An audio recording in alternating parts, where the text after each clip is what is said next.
ನಾನು ಅನಿರೀಕ್ಷಿತವಾಗಿ ಪಾಲ್ಗೊಂಡಿದ್ದೇನೆ. ಅತಿಥಿಯಾಗಿ ಪಾಲ್ಗೊಳ್ತಾ ಇಲ್ಲ, ಓರ್ವ ಸಹ ಬಂಧುವಾಗಿ ನಾನು ಪಾಲ್ಗೊಳ್ತಾ ಇದ್ದೇನೆ.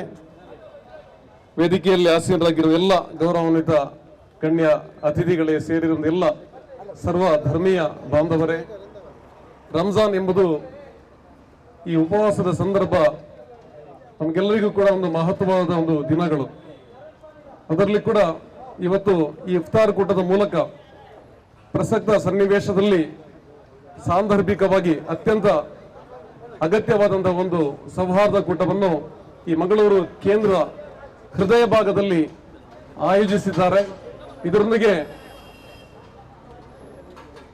ಆಸ್ಪತ್ರೆಯಲ್ಲಿರುವಂತಹ ರೋಗಿಗಳ ಬಂಧುಗಳಿಗೆ ಕೂಡ ಸಹರಿಯ ವ್ಯವಸ್ಥೆ ಇರಬಹುದು, ಬೇರೆ ಬೇರೆ ವ್ಯವಸ್ಥೆಯನ್ನು ಮಾಡ್ತಾ ಇದ್ದೀವಿ. ನಿಜಕ್ಕೂ ಕೂಡ ಒಂದು ಶ್ಲಾಘನೀಯ ಕಾರ್ಯ, ಅಲ್ಲಾಹು ಮೆಚ್ಚುವಂತ ಒಂದು ಕಾರ್ಯ ಅಂತ ಹೇಳ್ಬೋದು.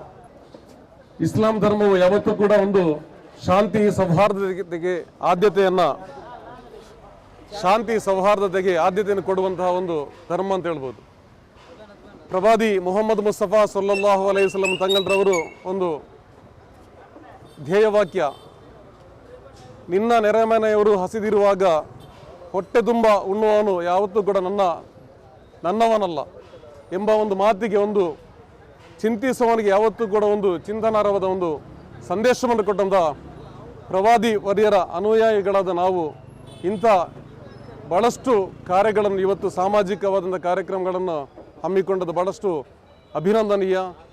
ಇಂಥ ಒಂದು ಮಾನವೀಯ ಕಾರ್ಯಕ್ರಮಗಳು ಇನ್ನೂ ಕೂಡ ಮುಂದುವರಿಯಲಿ. ಇದರ ಸಂಘಟಕರಿಗೆ ನಾನು ವಿಶೇಷವಾದ ಅಭಿನಂದನೆಗಳು ಸಲ್ಲಿಸ್ತಾ ನನ್ನ ಮಾತನ್ನು ಮುಕ್ತಾಯಗೊಳಿಸ್ತಾ ಇದ್ದೇನೆ. ಅಸ್ಸಲಾಮು ಅಲೈಕುಂ. ಇವತ್ತು ನಾವು ಪ್ರಾಮುಖ್ಯವಾದ ತಿಂಗಳಿನಲ್ಲಿ ಇದ್ದೇವೆ.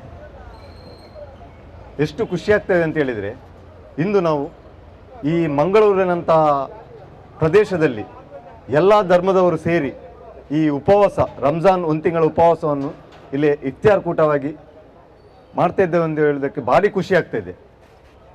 ಇದು ಈ ಪ್ರದೇಶದಲ್ಲಿ ಮಾತ್ರ ಅಲ್ಲ, ಇಡೀ ದಕ್ಷಿಣ ಜಿಲ್ಲೆಯಲ್ಲಿ ಇಂತಹ ಸೌಹಾರ್ದ ಇಫ್ತಾರ್ ಕೂಟ ನಡಿಬೇಕು ಅಂತೇಳಿ ಆಸ್ತಾ ಎಲ್ಲರಿಗೂ ಒಂದು ಶುಭಕಾಮನೆ ಹೇಳ್ತಾ